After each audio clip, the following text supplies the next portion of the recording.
focus on is the characterization question. You know, for this paper you could have a question that is focused on the theme, the thematic structure of the novel, but we're going to be looking at the characterization of Scrooge in this lesson. So let's begin.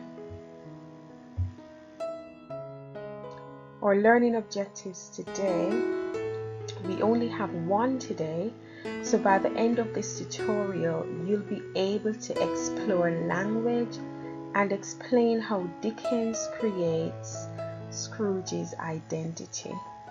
Right, so we're really focusing on the language that Dickens uses to create this identity that really powers the plot of the novel, until of course the last bit where he achieves redemption.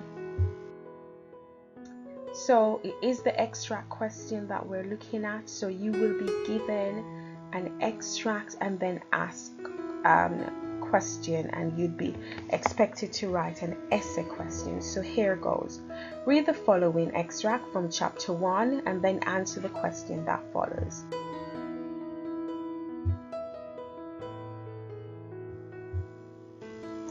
So what are our first impressions of Scrooge? And I'm looking at that first line of the extract. I haven't shown you the entire extract. We'll go bit by bit. And the question that we're looking at is, we know he uses adjectives in this first bit because these adjectives, even though they appear initially as verbs, they're actually describing Scrooge's nature, so they're acting as adjectives. What do we learn about him? So let's read the first two sentences. You will notice that it begins with a hollow phrase, oh, and a hollow phrase is a one-word sentence. So it begins with not a hollow phrase but a hollow phrastic sentence, right? So that is just one word, oh.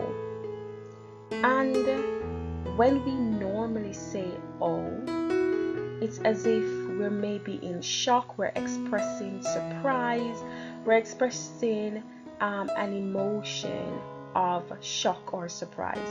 So the writer, who's Dickens at this point, cannot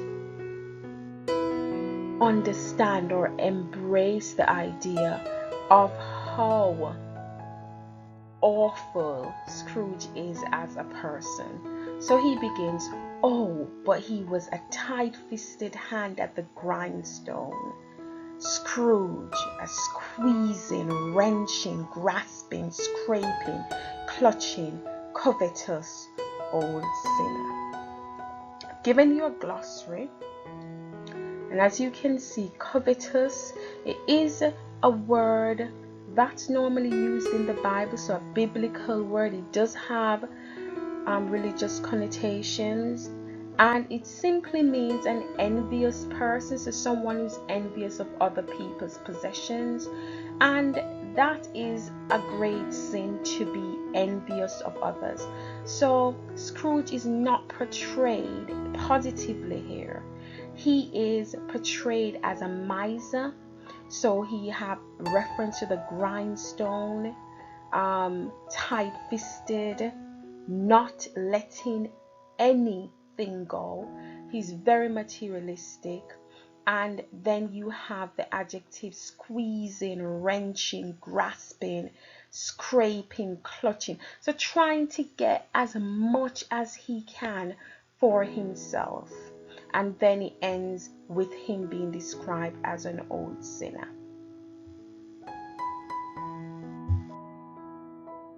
So I'm going to go through the extract, and we're looking at how he is portrayed and how he's portrayed as isolated as well. The great isolation that Scrooge as a character faces. So we looked at the first sentence already. Well, the first sentences, because we have that holophrastic sentence, that holophrase, oh, but he was a tight-fisted hand at the grindstone, Scrooge, a squeezing, wrenching, grasping, scraping, clutching, covetous old sinner. Hard and sharp as flint, from which no steel had ever struck out generous fire. Secret and self-contained and solitary as an oyster. The cold within him froze his old features, nipped his pointed nose, shriveled his cheek, stiffened his gait, made his eyes red, his thin lips blue, and spoke out shrewdly in his grating voice. A frosty rime was on his head, and on his eyebrows and his wiry chin. He carried his own low temperature always about with him. He iced his office in the dog days and didn't thaw it 1 degree at Christmas. So pathetic fallacy is used here with the temperature acting being associated with Scrooge and his the description that's given of him. So the pathetic fallacy is when the weather is used to create an atmosphere in a text or a story, and right now the atmosphere here is really cold, which is linked to the cold-hearted nature of Scrooge. The weather is also used as a metaphor for Scrooge's behavior, because he cannot be made either warmer or colder by it. So the temperature, even if it was summer, it wouldn't have thawed him out. And of course it's winter and it's not acting on him either. So the weather does not make any difference in his cold-hearted nature. Notice that sentence that says a frosty rime was on his head and on his eyebrows. So you can think about the cold, icy temperature surrounding him, right? And he carries that all the time, right? So it's really very, at this point, it is a dismal scene. It is not positive.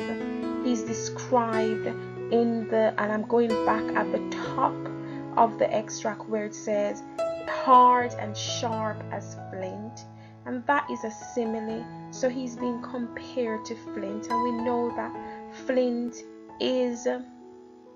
has a hard and sharp nature. It's easily breakable as well. So here it is implied that he does have some redeeming qualities. There is that possibility of change, and we later see that much later in the novella.